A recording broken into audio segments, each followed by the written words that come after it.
difference between Thailand and Malaysia.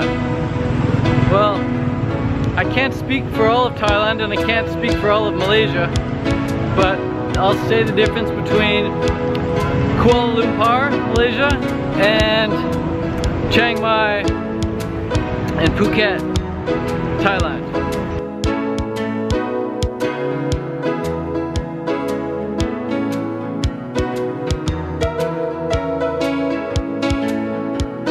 There's a lot of nice durian here. Differences, there's a lot of differences, but the main ones are way more people speak English here. Like a lot of the local Malay people speak English, whereas in Thailand, the locals hardly speak any English, unless they're students at a university. The prices are more expensive in Malaysia than in Thailand, and that's because Malaysia is much more modern. You see a lot of Porsches and Lamborghinis here in Malaysia. Not a lot, but you actually see Lamborghinis and Porsches. Whereas Thailand, the highest car you'll see is basically a Mercedes-Benz. Yeah, Malaysia is way more expensive. Everything's probably like double or triple the price for fruit here. Still cheaper than back home.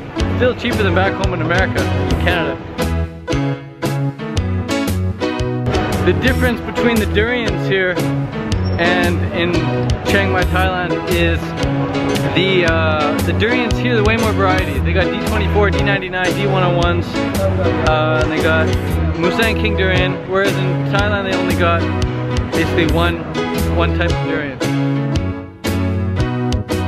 And then the coconuts here are much more like Bali coconuts.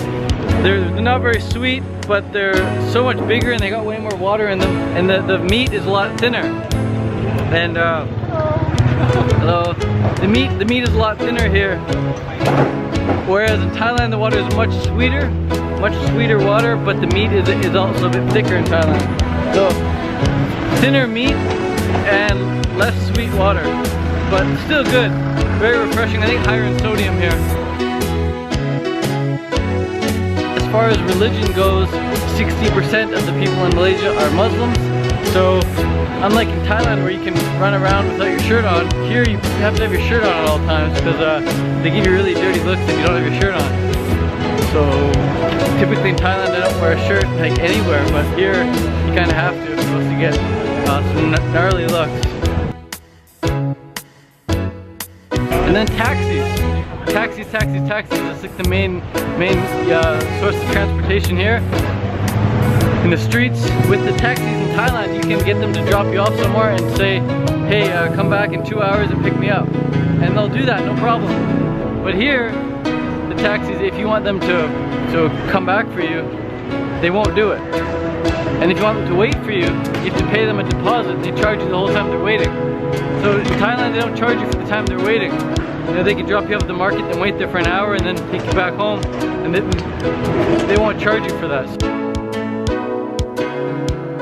Malaysia's just more modern. It's just more modern. They're so modern, in fact, that they have this SkyTrain. They have this SkyTrain. It's just like the one we have in Canada, and it's like super fast. It goes like 160 kilometers an hour. And Thailand doesn't have anything like that. Malaysia's got a lot of big buildings, like big modern buildings. Kuala Lumpur, anyway. And then here in Kuala Lumpur, they got the purple dragon fruits, as you can see by my hand. Here we go.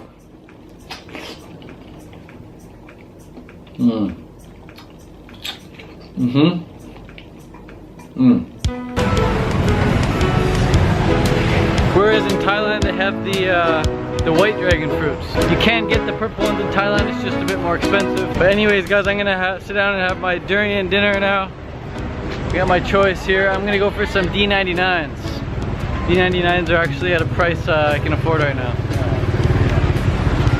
They have some durians here that are almost $25 a kilo. $25 a kilo. Can you guess which one?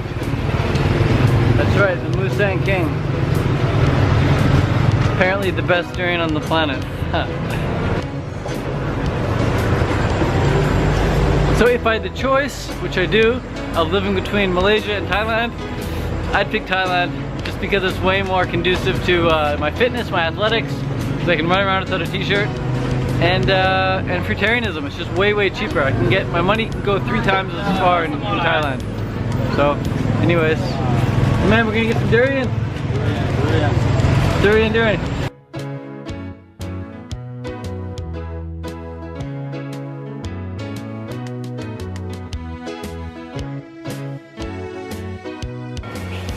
Dragon fruit.